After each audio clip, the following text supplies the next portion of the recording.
Hello बच्चों, class 12 electrostatic. ठीक, हम पढ़ रहे हैं इलेक्ट्रोस्टैटिक, है ना। इलेक्ट्रोस्टैटिक का हम नेक्स्ट टॉपिक पढ़ रहे हैं बच्चों, flux. What is flux? Flux is known as flow of anything, किसी भी चीज का बहना। आइए हम अपने बेसिक टॉपिक पे आ जाते हैं। हमारा बेसिक टॉपिक है बच्चों हमारा क्यू चार्ज, जिसको हम बोलते हैं सोर्स चार्ज, और ये रहा हमारा टेस्ट चार्ज। यहाँ से अभी हम यहाँ तक के पढ़ चुके हैं। This is our electric field. जो ये इलेक्ट्रिक फील्ड हमारी क्यू सोर्स चार्ज ने जनरेट किया था। ठीक, आइए सेकंड हमने क्या देखा बच्चों, इसके कारण जो इलेक्ट्रिक फील्ड की डेंसिटी थी वो इस जगह पर ज्यादा थी, क्योंकि वहां पर ज्यादा लाइंस थी, पास में फोर्स ऑफ लाइंस ज्यादा थी, और यहाँ पर वो कम थी, क्योंकि यहाँ पर फोर्स लाइंस जो थी वो समय मतलब फ्लो होने के साथ साथ दूर होती जा रही थी, तो उनकी इंटेंसिटी जो थी वो कम हो गई थी। ठीक, अभी बच्चों जब हमने यहाँ पर पढ़ा था, हमने साथ में ये भी पढ़ा नंबर ऑफ फोर्स लाइंस। क्या पढ़ा था? Number of force lines. इस समय पे हमने एक वर्ड पढ़ा था कि इलेक्ट्रिक डेंसिटी जो है वो number of force line upon हमने पढ़ा था एरिया, है ना। ये हम पढ़ के आ गए हैं। आइए इसी टॉपिक को हम आगे बढ़ा रहे हैं। हम इस नंबर ऑफ फोर्स लाइन को फ्लक्स में कन्वर्ट कर रहे हैं कि ये नंबर ऑफ फोर्स लाइन जो है वो उससे फ्लक्स किस तरीके से रिलेटेड है, फ्लक्स किस तरीके से रिलेटेड है, और फ्लक्स एक्चुअली है क्या। यहाँ पर हम इस एरिया को अलग वे में पढ़ेंगे। ठीक है, तो हम शुरुआत करते हैं बच्चों इस एरिया से। ठीक, यहाँ पर मैंने इस फोर्स ऑफ लाइंस को कैलकुलेट करने के लिए एक एरिया लिया है।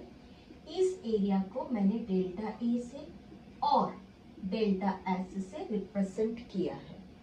यहाँ पर ये जो एरिया है बच्चों, जब हम इसको 2 डायमेंशन में लेते हैं, हमने 2 डायमेंशन में इस एरिया को स्टैंडर्ड 1 से पढ़ा है, इसको बोलते हैं हम रेक्टेंगल। तब हमने सिर्फ शेप पढ़ा था। स्टैंडर्ड 3 और 4 में आने के बाद बच्चों हमने लेंथ और विड्थ भी पढ़ लिया। इसका हमने लेंथ और विड्थ भी पढ़ लिया, और हमने इसका एरिया फाइंड कर लिया। Area equals to length multiplied by breadth, है ना। हमने ये विड्थ मींस ब्रेड्थ, ओके, हमने ये फाइंड कर लिया। यहाँ पर कहीं पर भी किसी भी लैंड को सपोज हम एक खेत को लेते हैं, तो उस खेत की कोई डायरेक्शन नहीं होती है ना। पर जैसे हमने यहाँ पर 3 डायमेंशन जनरेट किया, ये था हमारा एक्स, ये था हमारा वाई कोऑर्डिनेट, और ये था हमारा जेड कोऑर्डिनेट। जैसे 3 डायमेंशन जनरेट हुआ बच्चों, सपोज टू बी ये रहा हमारा लैंड, लुक इट हियर, ये रहा हमारा लैंड। अगर मैं इसको इस तरीके से रखूं या इस तरीके से रखूं, this is my x coordinate and this is my y coordinate.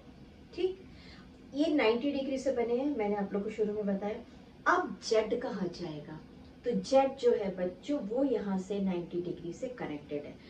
Other way में लिया जाए तो अगर मैं इसको ऐसा फ्लैट रखूं, तो ये रहा मेरा जेड कोऑर्डिनेट के जैसा यूनिट वेक्टर, जिसने यहाँ पर जैसे 3 कोऑर्डिनेट इंट्रोड्यूस हुआ, यहाँ पर हमारा एक यूनिट वेक्टर आ गया 30, और इसका नाम बदल गया बच्चों। जैसे यूनिट वेक्टर आया, इसका नाम हो गया area vector.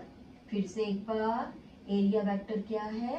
Area vector is the property of 3 coordinate dimensions, and area is the property of 2 dimension coordinate. ठीक है, चलिए अब हम पढ़ रहे व्हाट इज एरिया वेक्टर, और यहाँ पर जो एरिया यूज हुआ है वो एरिया वेक्टर है। हाँ डन, यहाँ पे जो एरिया यूज हुआ है वो एरिया वेक्टर है। ठीक है, चलिए आगे आते हैं बच्चों। 2 चीजों को याद रखना। अभी मैं शुरू में आप लोग को जो पढ़ा रही हूँ ना, वो सिंपली एक फ्लैट सरफेस लेके पढ़ा रही हूँ। ठीक, इसके बाद हम इसको क्लोज सरफेस में पढ़ेंगे, उसको भी मैं डिटेल में बताऊंगी, बट अभी सिंपली समझने के लिए हम एक फ्लैट सरफेस ले रहे हैं। ठीक, ओके। हमारा पहला टॉपिक है बच्चों आज का एरिया वेक्टर। ये रहा हमारा 3 डायमेंशन, ये रहा सोर्स चार्ज और ये यहां से हो रही है electricity, electric line, force lines. ठीक है, मैं इसको दूसरे तरीके से बताती हूँ। सपोज एक हमारे एनसीईआरटी का एग्जांपल है, रिवर फ्लो हो रही है। नेचुरली ये मोशन पढ़ रहे हैं हम, नदी बह रही है, पानी का फ्लो मिल रहा है हमको, उसमें वाटर फ्लो मिल रहा है, मोशन पड़ रहा है। जैसे मोशन आया कोई ऑब्जेक्ट जब फ्लो में, दैट इज वहां पे एक वेलोसिटी जनरेट हो गई है। ठीक, अगर मुझे किसी जगह से इस पानी का फ्लो को चेक करना है, ठीक है, हम फ्लक्स पढ़ रहे हैं ना, फ्लक्स मीन्स क्या है, फ्लक्स मीन्स है फ्लो। ठीक है, अगर मुझे फ्लो को चेक करना है बच्चों, अगर मुझे किसी फ्लो को चेक करना है और चेक करने के लिए मैं उस ऑब्जेक्ट को इसके साथ ऐसा लगाती हूँ तो मुझे तो फ्लो मेजर नहीं होगा। लेकिन अगर मैं उसे ऐसा लगाती हूँ, इस तरीके से रखती हूँ, तो मैं ज्यादा से ज्यादा फ्लो चेक कर सकती हूँ। ठीक, और ये जो फ्लो रहता है बच्चों, उसको उस समय पे हम एरिया के साथ मल्टीप्लाई करते हैं, इस एरिया के साथ मल्टीप्लाई करके इसको हम मेजर करते हैं। ये तो मैंने बता दिया वाटर फ्लो का। सेम टू सेम हमारा जो फोर्स लाइन फ्लो कर रहा है, इसको हम ढूंढेंगे सेम स्क्वायर बना के।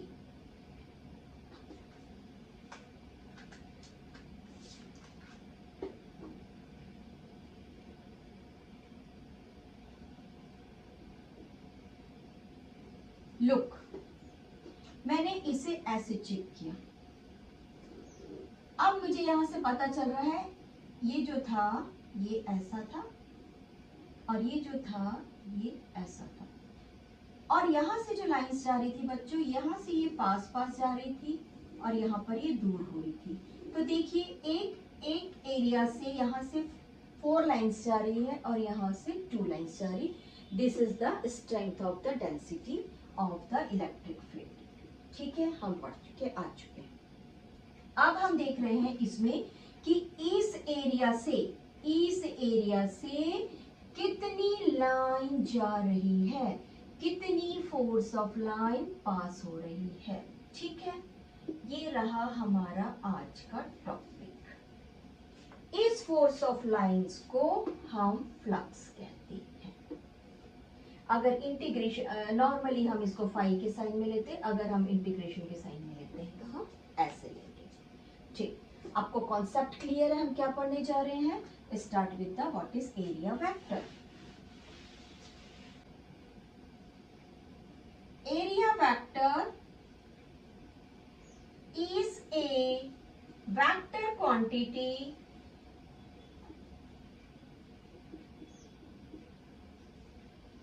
that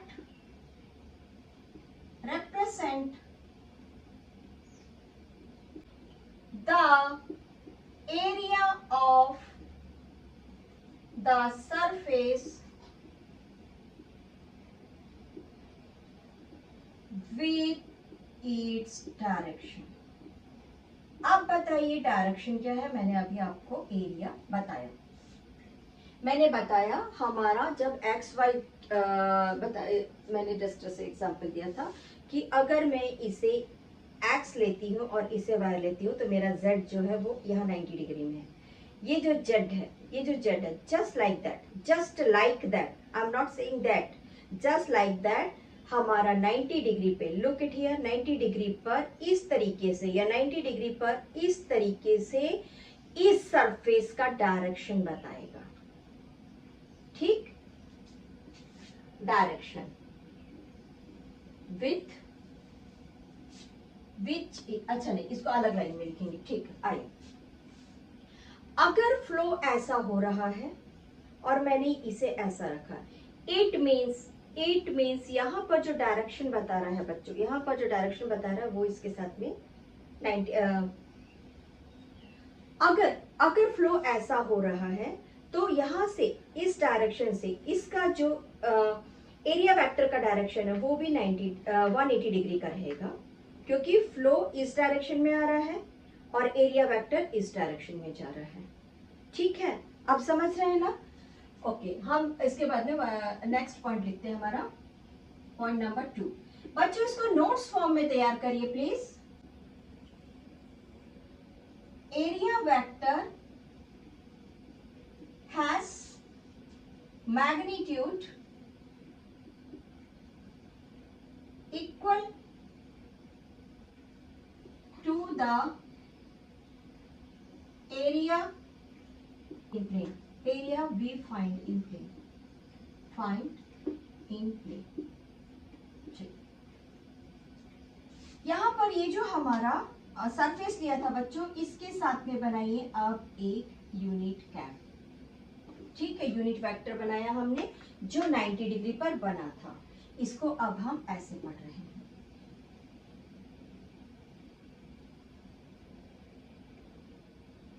ये पास हो रही है हमारी इलेक्ट्रिक लाइन। अब मैंने इसे बनाया बच्चों, look at here, closed surface. Close surface आप कंपास पाउच सोच लीजिए आपका, ठीक है, कंपास पाउच सोच लीजिए। यहां से पास हो रही है हमारी इलेक्ट्रिक फील्ड लाइन और ये रहा इसका सेंटर पॉइंट जहां पे मैंने सरफेस लिया है इस वक्त, और इससे जा रहा है, अगर ये यहाँ पर है तो 90 डिग्री इस साइड में सपोज टू भी जा रहा है, that is our and cap. और ये रहा इसका एरिया, ठीक है, और ये रही मेरी electric field force of line. Force of line मैंने एक ही बनाया है बच्चों, अभी फिलहाल मैंने एक ही बनाया फोर्स ऑफ लाइन। और जैसे ही ज्यादा आएगी तो हो सकता है इससे बाहर से चली जाए, इसके बाहर से चली जाए, और ये इस डायरेक्शन पे जाए। ठीक है, नाउ अवर थर्ड पॉइंट। अच्छा, vector has magnitude equal to, इसका जो लेंथ और ब्रेड्थ रहेगा, इसका जो लेंथ और ब्रेड्थ रहेगा बच्चों, वो equal breadth equal to plane surface, equal to plane का जो लेंथ एंड ब्रेड्थ रहेगा वही रहेगा L मल्टीप्लाइड बी। यहाँ पर भी L मल्टीप्लाइड बी की वैल्यू सेम रहेगी, बट यहाँ पर यूनिट वेक्टर साथ में रहेगा, और यहाँ पर कोई यूनिट वेक्टर नहीं है because this is in plane and this is in 3 dimension geometry. Therefore अगर मैं बहुत माइनर में लेती हूँ एरिया को, एरिया लिख लें बच्चों, ए लिखो या डी एस लिखो, दोनों भी इक्वल ही चलेगा। हाँ, एक काम करते हैं, हमारे बुक में मैक्सिमम जगह पर एस है तो हम भी एस पे स्विच हो जाते हैं। चलिए इसको हमने लिख लिया एस, ज्यादा अच्छा रहेगा। और ये रहेगा यूनिट वेक्टर के साथ में। ये किसका एरिया है बच्चों? ये है एरिया ऑफ एरिया वेक्टर, और ये क्या है? Area of plane surface.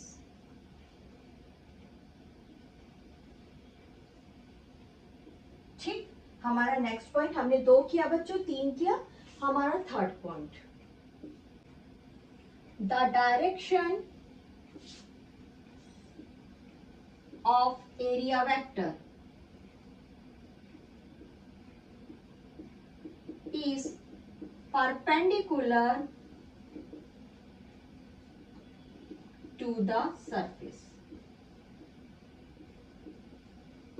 अगर मैंने इस एरिया को ऐसा प्लेन लिया है और यहां से मेरा यूनिट वेक्टर जा रहा है, तो बच्चों ये यहाँ पर जो रहेगा इसके साथ में, सरफेस के साथ में 90 डिग्री बनाएगा। ठीक है, now our fourth point, area vector with the, हम इलेक्ट्रिक फील्ड लाइंस के रिलेटेड पढ़ रहे बच्चों, तो मैं इलेक्ट्रिक फील्ड लाइंस ही लिख रही हूँ। Area vector with the electric field force lines, force of lines makes an angle theta। Area vector with electric force lines make an angle theta. ठीक है, अब इसको ऐसा बता दीजिए, ये रहा एरिया वेक्टर, क्लियर। और यहां से बच्चों आ रही है हमारी, यहाँ पे हमारा क्यू चार्ज है, ये रहा हमारा 3 डायमेंशन, यहां से हमारी आ रही है बच्चों फोर्स ऑफ लाइंस। तो ये इस लाइन के साथ में, सपोज मैं इस लाइन को ना लूं और यहां से लूं, तो ये इस लाइन के साथ में थीटा डिग्री बनाएगा। क्लियर? चलिए अब हम करते हैं बच्चों फ्लक्स। ये रहा हमारा एरिया वेक्टर का एक्सप्लेनेशन। हमने एरिया वेक्टर पढ़ लिया। एरिया वेक्टर का इंपॉर्टेंस क्या था? एरिया वेक्टर का इंपॉर्टेंस ये था कि जिस फ्लो को हम कैलकुलेट करने जा रहे हैं वहां पर ये बॉक्स की जरूरत पड़ेगी। इस बॉक्स को बोलते हैं area vector. Sorry, not for box, box नहीं है बच्चों, क्या बोलना चाहिए, सरफेस, कोई एक सरफेस जिससे हम उसको वहां से पास होने वाली इलेक्ट्रिक लाइंस को हम कैलकुलेट कर रहे हैं, ठीक है, बॉक्स नहीं है बच्चों। नाउ एरिया वेक्टर तो हो चुका, हम स्टार्ट कर रहे हैं flux. Write down first point, flux means flow, flux means flow, ठीक। सेकेंड पॉइंट, सिंबल, फ्लक्स को हम फाई से रिप्रेजेंट करते हैं। हम फ्लो किसका पढ़ रहे हैं, यहां पर लिख दीजिए, force of lines of electric field, लिख लिया।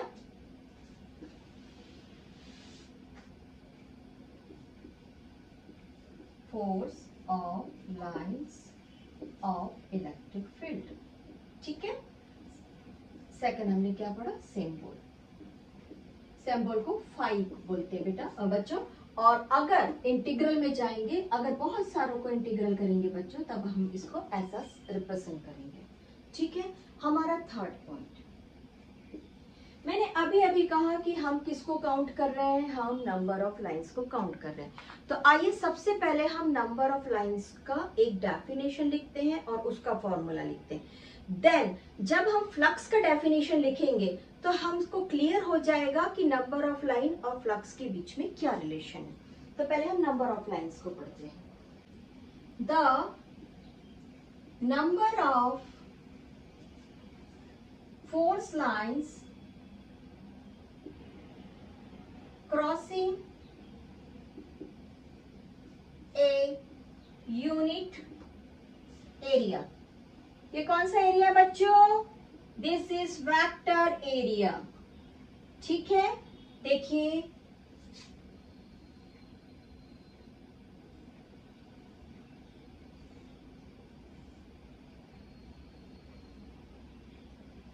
ठीक है, the number of force lines, हम इस नंबर ऑफ फोर्स लाइन को कैलकुलेट कर रहे हैं जो एक यूनिट एरिया को पास कर रही है, placed normal to the electric field. आइए पहले इसको नॉर्मल वर्ड को देखते हैं, why we use normal word. अगर आपको किसी चीज को रोकना है, ऐसा फ्लो कर रही है, तो आप ऐसे नहीं रोक सकते। कैसे रोकेंगे, इसको बोलेंगे नॉर्मल और इसको बोलेंगे, तो उस वक्त नॉन यूनिफॉर्म बोल देंगे हम, ठीक है। चलिए इस वक्त हम इसको नॉर्मल बोलेंगे, यानी ये वाला जो एरिया यूज हो रहा है, एरिया वेक्टर क्वांटिटी यूज हो रहा है, ये जो है, और ये जो इलेक्ट्रिक फील्ड की लाइंस आ रही है, ये जो कंडीशंस है, this is the normal conditions, ठीक। This is the normal, place normal to the electric field at a point. अब हम क्या करेंगे बच्चों, हम मेजर करेंगे ना, मेजर, क्या मेजर कर रहे हैं हम, इसके पहले जो पढ़ रहे थे क्या था, वो था हमारा intensity, measure of the strength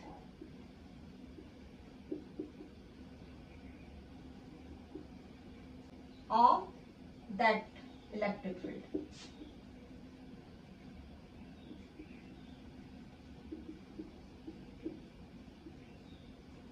ठीक, परफेक्ट डेफिनेशन लिखाया। A number of force lines, number of force lines, ठीक है, crossing a unit area, crossing a unit area, हमने S लिखा, S लिख देते हैं, वेक्टर क्वांटिटी, ठीक है। अगर वेक्टर क्वांटिटी है बच्चों तो ये this is this, placed normal to the electric field at a point, measure the strength of the electric field. Electric field का क्या है बच्चों, वो मेजरमेंट है। ये क्योंकि एरिया वेक्टर है तो इसको दिखा दीजिए ऐसे, ये N cap number of line नहीं है, ये यूनिट वेक्टर है बच्चों, ठीक है। आइए अब हम इस एन को सेपरेट करते हैं। अब जैसे ही हमने एन को सेपरेट किया, हमको क्या मिल रही है, इलेक्ट्रिक फील्ड लाइंस और delta S and unit vector, ठीक। आइए इसको हम लिख देते, ये क्या हो रहा है, नंबर ऑफ लाइंस किसके प्रोपोर्शनल है बच्चों, number of lines is proportional to the area vector, and area delta S normal to the electric field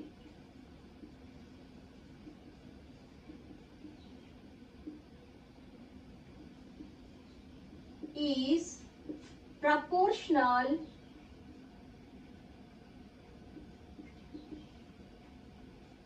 to the number of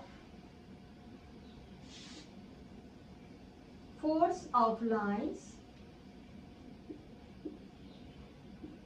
passes or crossing through it. Clear, ये इसके proportional में हो गया। ठीक, ये रहा हमारा नंबर ऑफ लाइंस को हमने पढ़ लिया। नंबर ऑफ लाइंस पढ़ने का रीजन ये था बच्चों कि अब हम कर रहे हैं फ्लक्स की डेफिनेशन। मैं इसको यहीं पे रोक कर रखती हूँ और यहाँ पर लिखती हूँ अब फ्लक्स का डेफिनेशन। आप लोग का ये लिखना हो गया है, मैं इसके बाद इसको इरेज कर रही हूँ। आप लोग इसे लिखिए, नहीं सिर्फ पानी देती हूँ।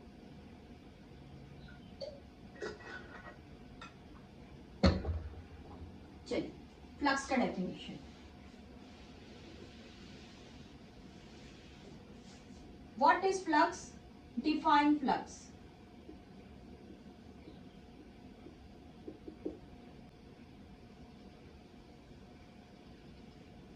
इनसाइड एन इलेक्ट्रिक फील्ड, किसी इलेक्ट्रिक फील्ड के अंदर, inside an electric field,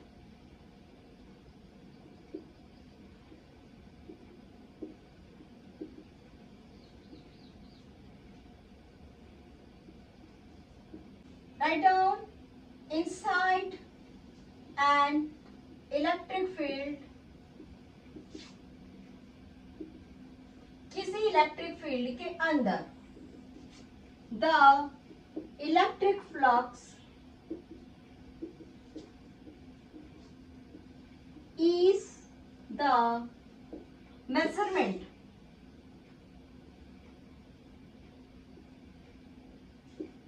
of the total number of field lines, electric field lines बच्चों, total number of electric field lines. This is important definition, आप लोग लिखिए please. electric field lines, measurement of the total number of electric field lines that passes through, passes लिखिए और crossing लिखिए, both are right words, crossing through the unit area delta S. ठीक है, अब यहाँ पे इलेक्ट्रिक फ्लक्स लिख रहे हैं ना, यहाँ पे लिख दीजिए फाई इज द, हमको इसका डेफिनेशन लिखने में आसानी है। अब पढ़िए कि ये डेफिनेशन और इसके पहले जो हमने डेफिनेशन लिखा था, क्या वो सेम है? कि जो लाइन पास हो रही है, जो लाइन पास हो रही है इलेक्ट्रिक फील्ड से दिए हुए एरिया में, यही हमने पढ़ा है, यही हमने यहीं पे पढ़ा है। देयरफॉर, अब हम लिख सकते हैं बच्चों यहाँ पर, therefore delta N is equal to flux, है ना, हमने लिख लिया ना, हमने यही प्रूफ किया ना।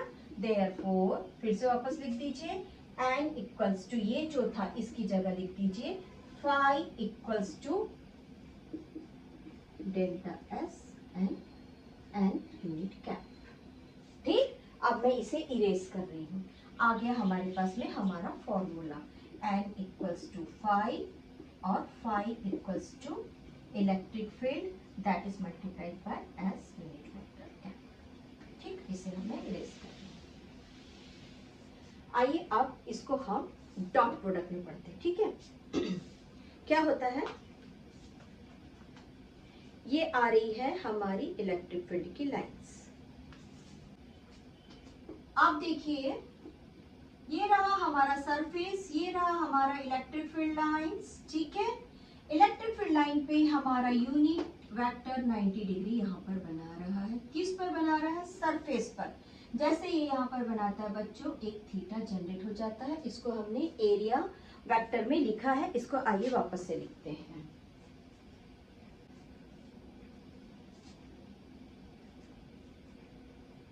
लेट द एंगल बिटवीन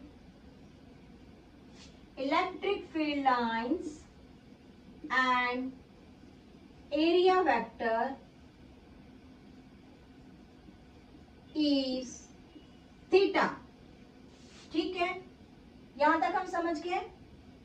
अब क्या हो रहा है कि ये हमारा रहा, जिस लाइन पर हमारी इलेक्ट्रिक फील्ड चल रही है, ये रही इलेक्ट्रिक फील्ड की लाइंस। अगर उसी लाइन पर, अगर उसी डायरेक्शन पर बोलना चाहिए बच्चों, सॉरी ना, लाइन बोल रही हूं मैं, डायरेक्शन पर, अगर उसी डायरेक्शन पर हमारा यूनिट वेक्टर चलता है, आइए मैं आपको बताती हूँ। मैंने इसे ऐसा रखा है, ये रहा मेरा क्यू चार्ज, ठीक है। ये जा रही है बच्चों मेरी क्या कहना चाहिए, ये जा रही है लाइन्स ऑफ फोर्स, ये गई लाइन्स ऑफ फोर्स। और ठीक इसमें से एक लाइन्स ऑफ फोर्स जो है बच्चों वो ऐसा जा रहा है, मतलब दोनों का डायरेक्शन सेम है। इसकी डायरेक्शन इलेक्ट्रिक फील्ड की डायरेक्शन, और यहां से जो 90 डिग्री बन रहा है, लुक एट हियर, यहां से जो 90 डिग्री बन रहा है, यानी कि ये वाला एन का जो डायरेक्शन है वो सेम है। जब दो वेक्टर एक साथ एक डायरेक्शन पे चल रहे हैं, वो वहां पर डॉट प्रोडक्ट क्रिएट करते हैं, यानी आपस में मल्टीप्लाई हो जाते हैं। हमने इसको वेक्टर रूल्स के समय डॉट प्रोडक्ट पढ़ा था। It means therefore phi equals to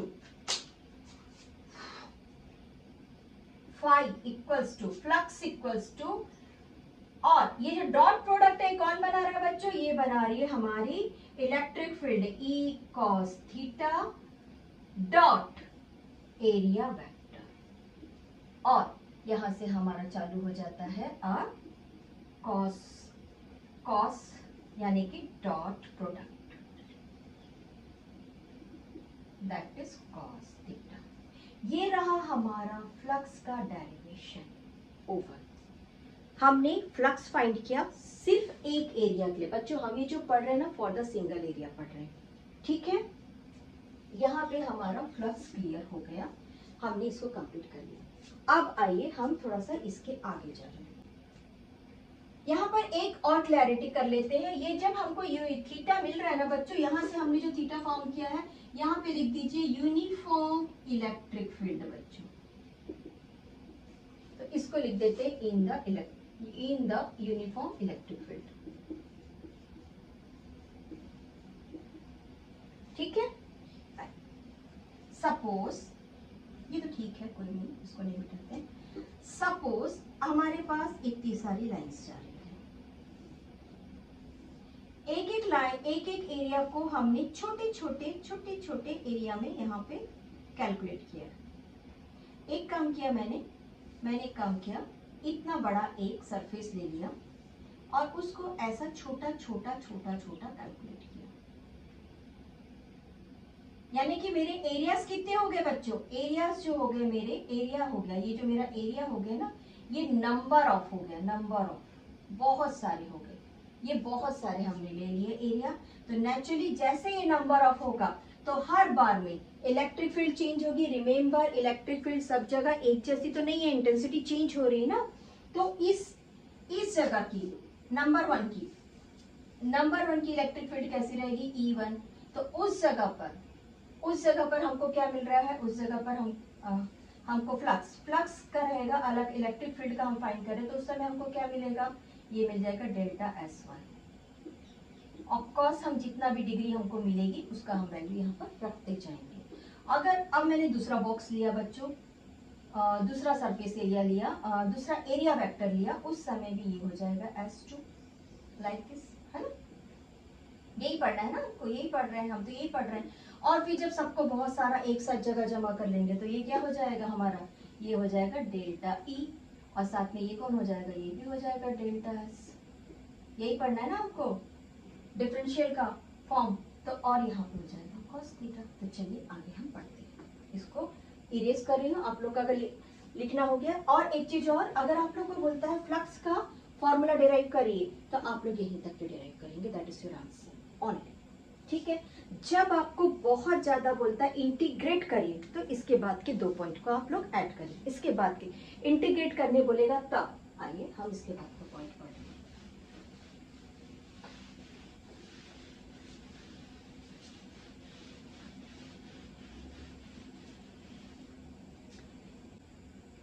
in case of non uniform, non uniform क्यों बोल रही मालूम है बच्चों? लुक एट हियर, अगर मान लो हमने यहां से हमारी लाइंस जा रही है और हमने इसको कुछ इस तरीके से कैलकुलेट किया, ये तो नहीं लूंगी मैं, ऐसा करती हूँ कि मैं इसको इस तरीके से ले लेती हूँ। ये हमारे बुक में एक एग्जांपल है, पिक बनी हुई है इसकी, नॉन यूनिफॉर्म की ही पिक है वो। और यहाँ पर मैंने इसको कैलकुलेट किया, यहाँ पर मैंने इसको कैलकुलेट किया, यहाँ पर लुक एट हियर, मैं पूरा सरफेस में अलग अलग जगह पर ई के अलग अलग अलग अलग इंटेंसिटी के साथ में फ्लक्स को कैलकुलेट कर रही हूँ। लुक एट हियर, और ये पूरा डेंस भर गया, ये पूरा डेंस भर गया, यानी मैंने बहुत सारा इलेक्ट्रिक फ्लक्स को यूनिट को कैलकुलेट किया। फॉर द नॉन यूनिफॉर्म, क्या बोलना चाहिए? In case of non uniform,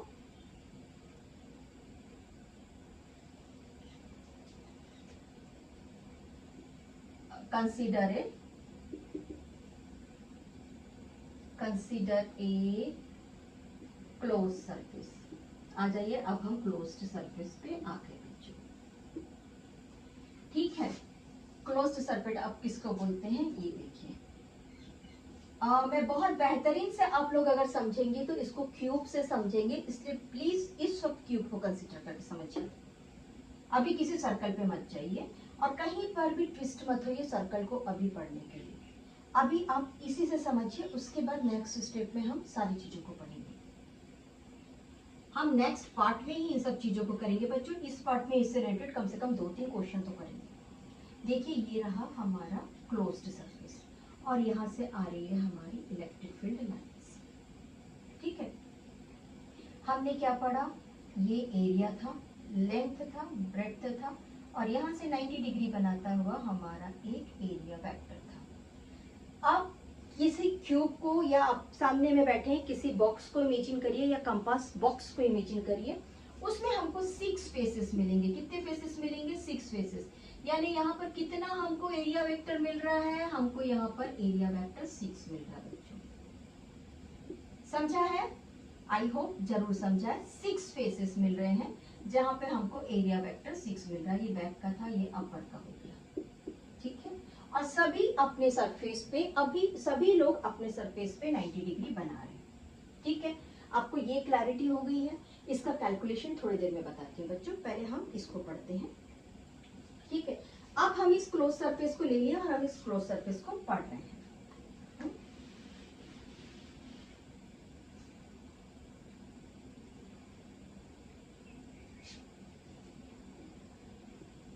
Therefore, electric field equals to E1, E2, E3 and En. Is it? और हमारा डेल्टा S बोल रहा है S1, S2, S3। हम इसको DS भी ले सकते हैं। ठीक है, हम इसको DS और DE लेंगे, अभी तो DS DE लेंगे लास्ट में। चलिए, और ये हो गया डेल्टा SN। ठीक है, और हमारा फॉर्मूला क्या था? हमारा फॉर्मूला था फ्लक्स इक्वल्स टू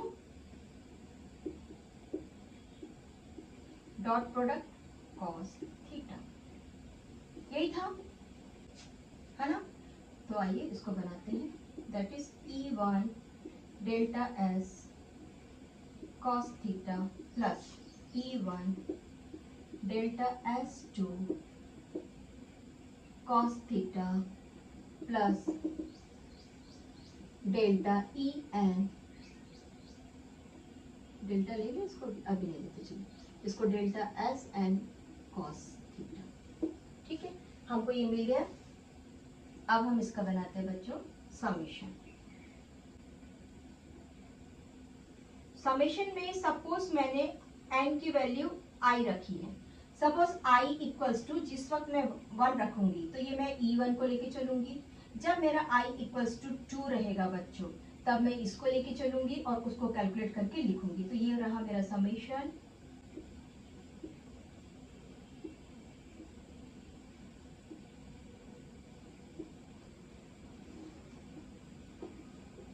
ठीक है।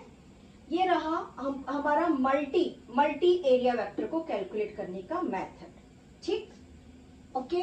मल्टी एरिया वेक्टर्स को बच्चों हमने यहाँ पे बहुत सारे एरिया वेक्टर को कैलकुलेट किया, सबको सम किया और उसको समेशन फॉर्म में लिख दिया। ये रहा नॉन यूनिफॉर्म कंडीशन में मल्टी एरिया वेक्टर को कैलकुलेट करना। आइए इसके बाद जो अभी मैंने आप लोग को बॉक्स बना के बताया था, हम उसका कैलकुलेशन करते हैं। उसको कैलकुलेशन नहीं करेंगे, हम उसको सीखेंगे कि उसको हमको कैसे पढ़ना है। अगर कोई रिवर फ्लो कर रही है तो वो इस चीज से टकरा गई, किससे टकरा गई बच्चों, वो इससे टकरा गई और टकरा कर वापस आई। इस वापस आने को मैं यूनिट कैप से पैरेलल कर रही, तुलना कर रही हूँ, यानी कि ये यहाँ पर कितना डिग्री बना रहे, दोनों भी आपस में 180 डिग्री बना रहे। चलिए ये इसके पार हो गई और इसका भी यूनिट कैप n साथ में, तो ये दोनों के बीच में कितना डिग्री बन गया, 0 बन गया ना, दोनों साथ में ही चल रहे हैं ना दोनों। और यहाँ पे क्या हो गया, पलट रही थी तो 180 डिग्री बना दिया। और बाकी के 4 सरफेस देखिए बच्चों, बाकी के 4 सरफेस जो है वो 90 डिग्री बना रहे हैं। यहाँ पर जो नीचे में जो 4th सरफेस है वो भी 90 डिग्री बना रहा है और ये वाला जो सरफेस था वो भी 90 डिग्री, यानी बाकी के 4 सरफेस जो है 90 डिग्री बना रहे हैं। जब हम इसको कैलकुलेट करते हैं तो हमारा फ्लक्स कैलकुलेशन कैसा है, electric field delta S cos theta. अगर मैं कॉस 180 लेती हूँ, कॉस 180 की वैल्यू है -1, तो मुझे आंसर क्या मिल गया, आंसर मिल गया मुझको -e डेल्टा एस, ठीक है।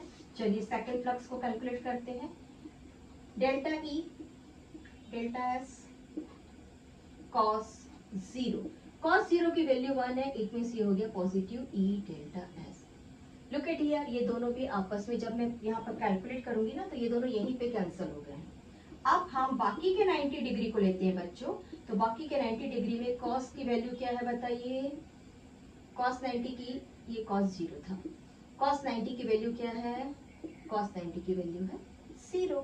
इट मीन्स आगे हमको चारों स्टेप्स में कैलकुलेशन क्या मिला, क्योंकि ये मल्टीप्लीकेशन है तो सारी चीजें 0 हो गई, यानी कि हमको किसी एक स्क्वायर बॉक्स में, किसी एक स्क्वायर जो बहुत छोटा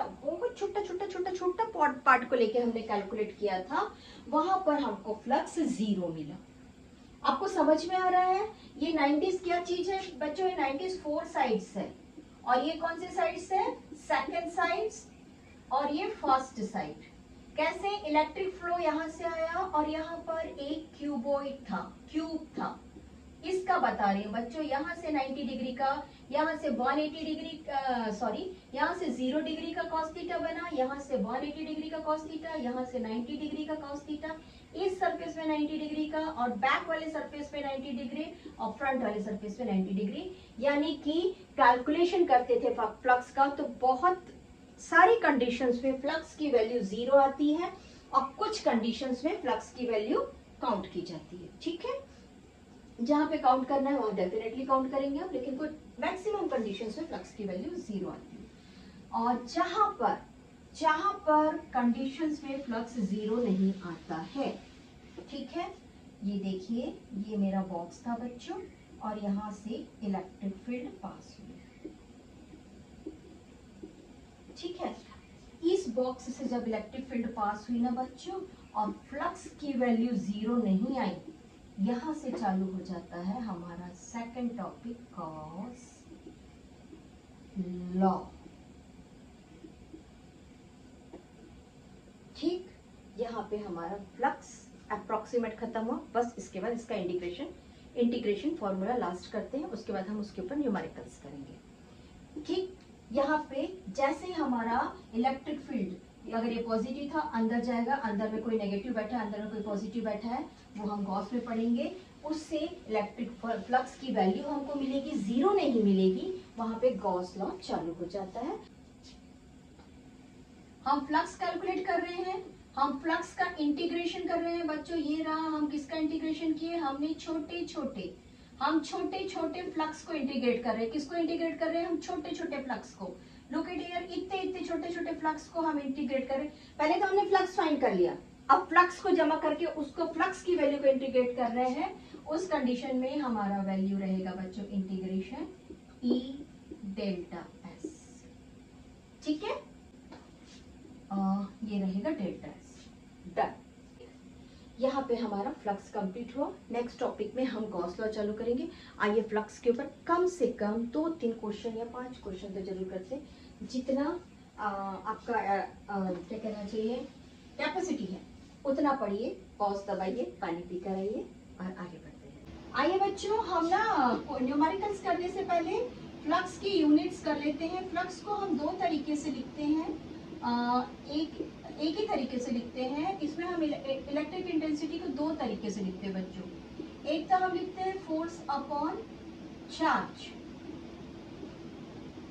फोर्स का क्या है बच्चों, न्यूटन है यूनिट, और चार्ज की यूनिट है कूलम, और सरफेस एरिया का यूनिट है मीटर स्क्वायर। तो ये हो गया हमारा newton metre square coulomb minus. एक यूनिट ये हो गया बच्चों, और एक यूनिट है फ्लक्स का, जहाँ पे इलेक्ट्रिक इंटेंसिटी को हम वोल्ट के फॉर्म में लिखते हैं।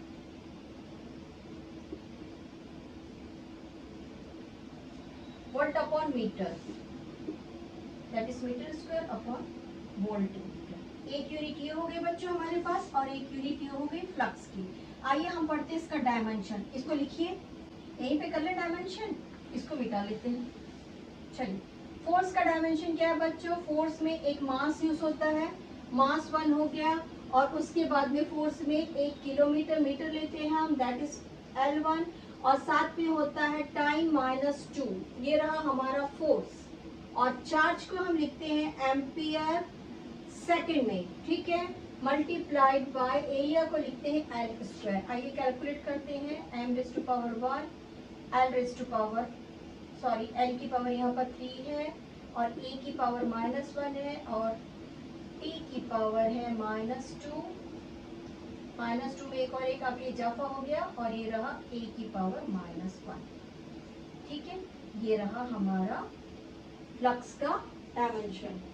Our first question बच्चों, A square frame of H 10 centimeter is placed with its positive normal making an angle of 60 degree। 10 centimetre की एक स्क्वायर है। आइए 10 सेंटीमीटर का हम स्क्वायर बनाते हैं, यहाँ पे बना ले। ये रहा हमारा 10 सेंटीमीटर,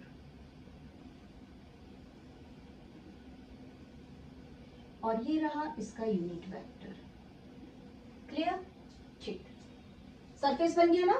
ठीक, विथ द पॉजिटिव नॉर्मल, आपको पॉजिटिव नॉर्मल बता रही हूँ, with A uniform electric field of 20। यहाँ पर बच्चों दिया है इलेक्ट्रिक फील्ड। आइए हम सॉल्यूशन चालू कर रहे हैं। जो चीज हमको दिया है बच्चों, हम उसको सबसे पहले गिवन में लिखेंगे। ठीक है, हमको दिया है 10 सेंटीमीटर एक साइड का, ठीक है, one side of area square of area of square equals to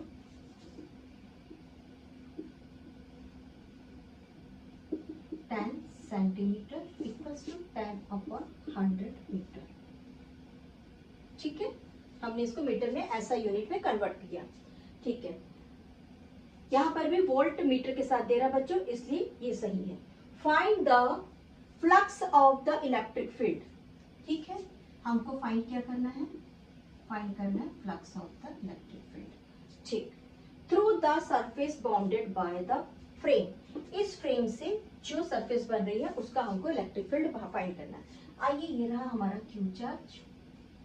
ठीक है, ये जो हमारा क्यू चार्ज है, जो इलेक्ट्रिक फील्ड को यहाँ से पास कर रहा है, ठीक है, जो इस इलेक्ट्रिक फील्ड को यहाँ से पास कर रहा है, वो यहाँ पर 60 डिग्री यहाँ से जा रहा है बच्चों इलेक्ट्रिक फील्ड ना। मैं उल्टा इसलिए बनाई कि मेरे हाथ से टेढ़ी लाइन बन रही थी। ये रहा हमारा इलेक्ट्रिक फील्ड, ये यहाँ पर 60 डिग्री बना रहा है। चलिए पॉजिटिव नॉर्मल एक बार देख लेते हैं, किसको बोलते हैं पॉजिटिव नेगेटिव नॉर्मल।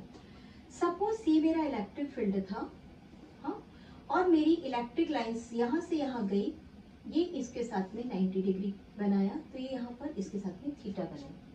ये कौन से डायरेक्शन में है? ये हमारा प्लस वाई के डायरेक्शन में है, ठीक है। किसके डायरेक्शन में बच्चों? प्लस वाई के डायरेक्शन में। और सपोज मेरा फील्ड कुछ ऐसा था और मैंने यहाँ पर टुकड़ा लिया है बच्चों, रिमेम्बर ना, मैंने यहाँ पर टुकड़ा लिया है और मेरी फील्ड लाइन जा रही है ऐसी और वेक्टर बन रहा है ऐसा। कैसा? फिर से एक बार देखिए, अगर फील्ड लाइन जा रही है ऐसी और वेक्टर बन रहा है ऐसा, तो क्योंकि ये माइनस के डायरेक्शन में, वेक्टर किसके साथ थीटा बना रहा है? इलेक्ट्रिक फील्ड लाइन के साथ। इलेक्ट्रिक फील्ड लाइन की पहले डायरेक्शन नोटिस करेंगे, ये डायरेक्शन यहाँ जा रहा है, ये था इलेक्ट्रिक फील्ड लाइन का डायरेक्शन और ये था हमारा यूनिट कैप, है ना, यूनिट वेक्टर।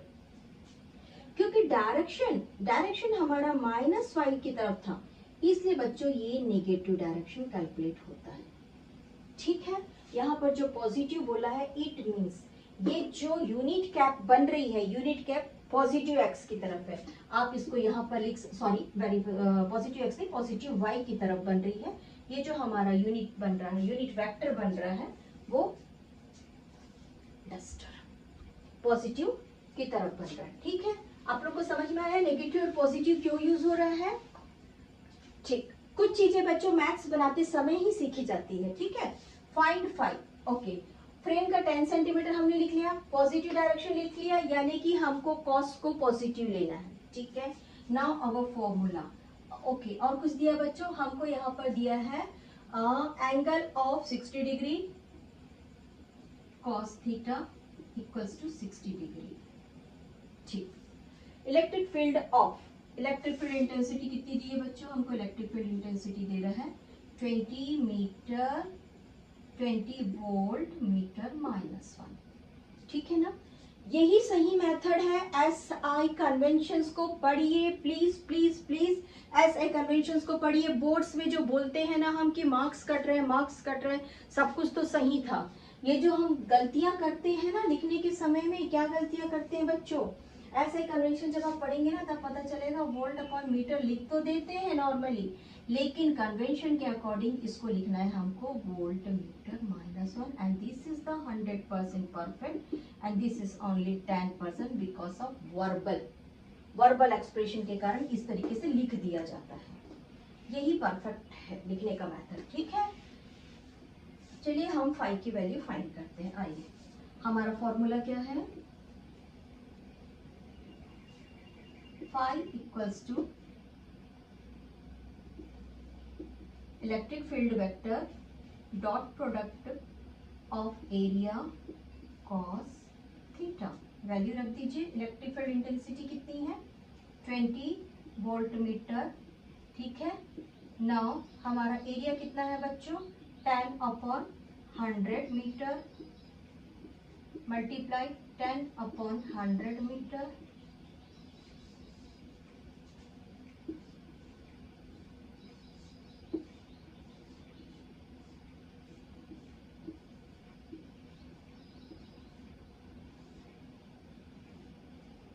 ठीक।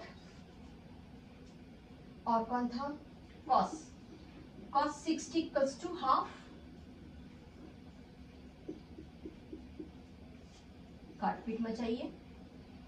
फर्स्ट ऑफ ऑल ये 0 आपस में कैंसिल हो गए, 2 10 जा, हमको कौन मिल रहा है बच्चों? इस मीटर से ये मीटर कैंसिल हो गया, 10 ऊपर में वोल्ट मीटर बचा, नीचे में मीटर बचा, और यहाँ पे कौन बचा? हमको मिला 100। और कहीं पे कुछ भी नहीं है, राइट योर आंसर। इसका डेसिमल हो गया, that is decimal 1 volt meter -1। क्या चीज था बच्चों? ये इलेक्ट्रिक फील्ड का फ्लक्स था। Easy. Question number 2, a uniform electric field exists in space. Find the flux of this field through a cylindrical surface with the axis parallel to the field. किसका axis बच्चों? Cylindrical surface का axis. ये रहा मेरा cylinder, ठीक है, ठीक। ये रहा इलेक्ट्रिक लाइंस जो इससे पास हो रही है, ठीक। इट मीन्स मेरा क्यू चार्ज यहाँ पर है और ये रहा मेरी एक्सिस। क्लियर? अब मैंने ले लिया एक छोटा सा सरफेस जिस पर मुझे फ्लक्स रीड करना था और इसने बनाया यहाँ पर 90 डिग्री। इसको मैंने 90 डिग्री क्यों लिया बच्चों? फिर से एक बार देखिए, cylinder surface with the axis, cylinder का जो एक्सिस है उसके पैरेलल में हमारी इलेक्ट्रिक फील्ड लाइन चल रही। फिर से देख लो, field through cylindrical surface, field जो है सिलेंड्रिकल सरफेस के एक्सिस के पैरेलल चल रही है, यानी कि एरिया वेक्टर को तो 90 डिग्री बनाना है, उसने यहाँ पे 90 डिग्री बनाया। तो आइए सिंपल सी बात में हम इसको लिख देते हैं, the normal to the area will be perpendicular to the axis of what? Axis of cylinder, ठीक। But electric field is parallel to the axis of cylinder।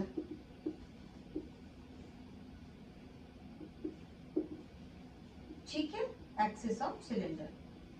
अब हमको क्या मिल रहा बच्चों? फ्लक्स। फ्लक्स मिल रहा है electricity intensity delta area vector and cos theta. हमारा कॉस थीटा डायरेक्टली 90 डिग्री है, it means delta area vector 90 degree.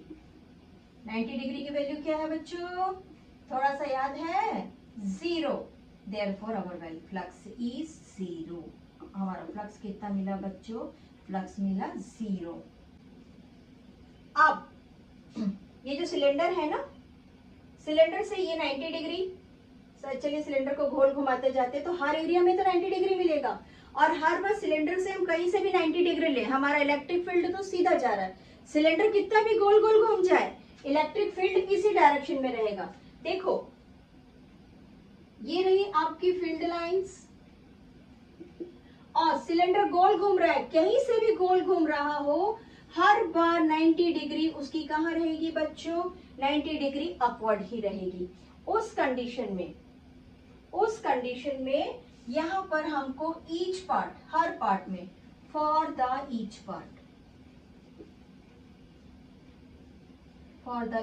Part the flux will be 0 as perpendicular is pi upon 2। क्यों बच्चों पाई अपॉन 2? क्यों? 180 degree के ऊपर ही वो divide हो रही है। हमारा जो यहाँ पर परपेंडिकुलर का वैल्यू क्या है? पाई अपॉन 2 है। पाई अपॉन 2 कौन है? 90 डिग्री है। ये मैंने स्पेशली इसलिए लिखा कि एमसीक्यूएस में कई बार 90 डिग्री की जगह पाई अपॉन 2 भी लिखा जाता है। चलिए यहाँ पे क्लियर। और आप लिख सकते हैं for the each part, her part में फ्लक्स की वैल्यू 0 ही रहेगी। डन। अब हम करते हैं क्वेश्चन नंबर 3। अगर question number 3, A charge Q is placed at the centre of the sphere. ये रहा बच्चों हमारा स्फीयर, हम यहां बनाते हैं, ठीक है। ये रहा हमारा एक स्फीयर, ठीक। यहां पर हमने रखा है एक चार्ज Q, ठीक है। A charge Q is placed at the center of the sphere, taking outwards normal as the positive, taking outwards, बाहर की तरफ उसका चार्ज का जो इंटेंसिटी, इलेक्ट्रिक फील्ड लाइंस जो है वो बाहर की तरफ आउटवर्ड्स जा रही है टू द नॉर्मल। नॉर्मल मैंने आप लोग को बताया, नॉर्मल मैं किसको बोलती हूँ बच्चों? Normal flow. नॉर्मल समझ रहे हैं आपको? अगर आपको किसी चीज को ज्यादा से ज्यादा मैक्सिमम कंडीशन में कैलकुलेट करना है तो उसकी जिस कंडीशन में हम उसको रखते हैं एरिया वेक्टर को, उसको हम नॉर्मल कंडीशन बोलते हैं, ठीक है, पॉजिटिव। और सबसे बड़ी बात है, ये रहा हमारा y और x एक्सिस, यानी कि हमारा ये जो एंगल बनना है, यहाँ पर हमारा जो एंगल बनना है इसके साथ में इलेक्ट्रिक फील्ड का और यूनिट कैप का जो एंगल बनना है वो पॉजिटिव y की तरफ है, ठीक है, positive. Look, positive, find the flux of the electric field through the surface of the surface. Due to the enclose charge. First of all हमने एक स्फीयर लिया बच्चों, तो सीधी सी बात है हम आर ले लेते हैं और हमको पता है, हमको स्फीयर का एरिया पता है। क्या है स्फीयर का एरिया बताइए? Write down area of sphere delta S equals to 4 pi R square. ठीक है, ओके। अब हमको मालूम है वैल्यू ऑफ ई।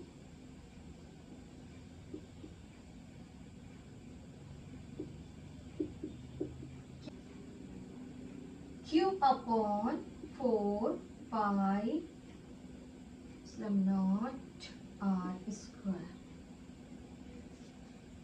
ठीक है, ओके। ये तो हमने दो की वैल्यू लिख दी कि ये चीजें हमारे पास अवेलेबल है। Second thing, outward. अभी तक के हमने इनवर्ड चालू नहीं किया बच्चों, गॉस थ्योरम में आने के बाद ही पढ़ेंगे। अभी तक के जो भी चीजें पढ़ रहे हैं टुवर्ड्स आउटवर्ड ही पढ़ रहे हैं, भूलना नहीं। सारी चीजें हमारी जो है आउटवर्ड ही पढ़ रहे हैं।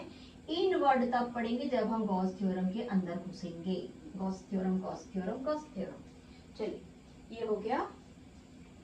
अब हम इसमें से जिस जगह पर हमको फ्लक्स फाइंड करना, फ्लक्स फाइंड करने बोला नहीं बोला है? Sphere due to find the flux, flux find करना है तो हमको यहाँ का एक छोटा सा स्फीयर टुकड़ा लेते हैं, उसको लिख देते हैं। Take a small area delta S on the surface of sphere. ठीक है, on the surface of sphere हमने ले लिया। अब इसके बारे में थोड़ा सा लिख देते हैं। वेयर, राइट डाउन, हम थीटा के लिए लिख रहे हैं बच्चों as the outward normal to positive field. Theta equals to 0। अब बच्चों अभी हम कॉस थीटा कैलकुलेट नहीं कर रहे हैं, हम इसकी इंटेंसिटी और ये सारी चीजों को कैलकुलेट कर रहे हैं ना। हम अभी अंदर के इनक्लोज चार्ज पे क्या फ्लक्स फाइंड कर रहे हैं। आ जाइए, लिखते हैं flux equals to delta E electric intensity multiplied delta S. ठीक, हम यूनिट वेक्टर पे चल रहे हैं ना। ठीक है ना, यही चल रहा था ना हमारा यूनिट वेक्टर पे। आइए, अभी हम यहाँ पे cos थीटा नहीं ले रहे बच्चों, हम यूनिट वेक्टर के साथ चल रहे हैं। हम इसका समेशन कर लेते हैं।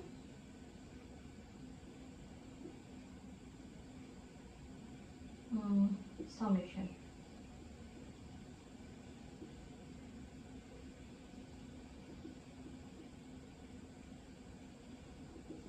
हम फ्लक्स का समेशन फाइंड कर रहे हैं बच्चों। ठीक है, ये रहा हमारा E का वैल्यू मल्टीप्लाई डेल्टा S का वैल्यू। E का वैल्यू हमको क्या मिला है? Q charge upon 4 pi R square epsilon not multiplied 4 pi R square. ये कैंसिल हो गया, ये कैंसिल हो गया। हमको क्या मिला बच्चों वैल्यू? हमको मिलता है this upon charge upon epsilon not. किसके लिए मिलता है बच्चों? ये हमको ऑल ओवर सरफेस का फ्लक्स मिला है। हमको ये क्या मिला है? टोटल। हमने क्या फाइंड किया? समेशन किया बच्चों। लुक एट हियर, हमने सारे जितने भी यहाँ पर फाइंड किए थे ना, जितने भी हमने यहाँ पर S1 S2 फाइंड किए थे, बहुत सारे को जमा करके जो हमने इनको सबको टोटल किया था, उसका हमको मिला चार्ज अपॉन एप्सिलॉन नॉट। और हमने क्या फाइंड किया? एनक्लोज्ड एरिया में एक चार्ज Q था जो आउटवर्ड की तरफ था और उसका डायरेक्शन और हमारा एंड कैप का डायरेक्शन चेंज था, जिसकी वजह से थीटा 0 जनरेट हुआ था। और हम यहाँ पर S1 की वैल्यू फाइंड किए पहले, S2 की वैल्यू, और क्योंकि E यहाँ पर सभी इलेक्ट्रिक फील्ड सेम थी, चारों डायरेक्शन में सेम थी। क्यों सेम थी बच्चों? बताइए क्यों सेम थी? क्योंकि इलेक्ट्रिक फील्ड यहाँ से निकलेगी वो चारों डायरेक्शन में सेम रहेगी। और जो हम इलेक्ट्रिक फील्ड का ये जो डिस्टेंस ले रहे हैं R, ये R हर इलेक्ट्रिक फील्ड के लिए इक्वल था। सॉरी, वेक्टर नहीं है, हर इलेक्ट्रिक फील्ड के लिए इक्वल्स था। देयरफॉर E हमारा इक्वल था सभी जगह पे। यहाँ पे R इक्वल होने के कारण E इक्वल था। और हमने उसको डेल्टा S की डायरेक्शन इसके साथ में यहाँ पे हमको ये भी 0 भी मिल रहा था, तो हमने पूरा डेल्टा एस यानी एरिया वेक्टर फाइंड किया है। एरिया वेक्टर फाइंड करने के बाद हमने टोटल फ्लक्स को charge upon epsilon naught show किया। चलिए, ये टोटल था ना बच्चों, this is total. Next question, a uniform electric field of magnitude E equals to this. Write down, हमको E की वैल्यू दे दिया बच्चों, ठीक है। Exist in the space in X direction.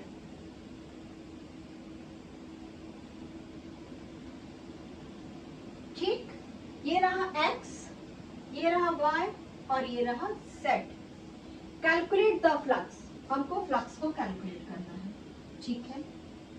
Of the field through a plane surface area of h 10 centimetre. Suppose यहाँ पर हमारा 10 सेंटीमीटर h का एक प्लेन ये मिल रहा है, ये हो गया हमारा 10 सेंटीमीटर एरिया और ये हो गया 10 सेंटीमीटर, यानी कि हम इसको 10 अपॉन स्क्वायर करेंगे।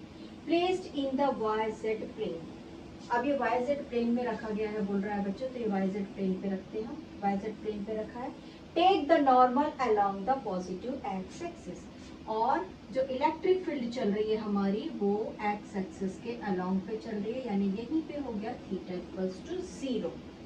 ठीक है, हमारा जो एरिया है इस जगह पे है, ठीक है, वाई जेड के अलोंग से है, और इलेक्ट्रिक फील्ड जो जा रही है बच्चों वो एक्स के अलोंग पे जा रही है, और सीधी सी बात है थीटा हो गया है दोनों में नॉर्मल होने के कारण 0। तो आइए हम मैथ्स बनाते हैं। ठीक, take a normal along the positive X axis to be positive. चलिए फाई फाइंड करना है हमको। फॉर्मूला क्या है बच्चों, phi equals to electric flux, flux equals to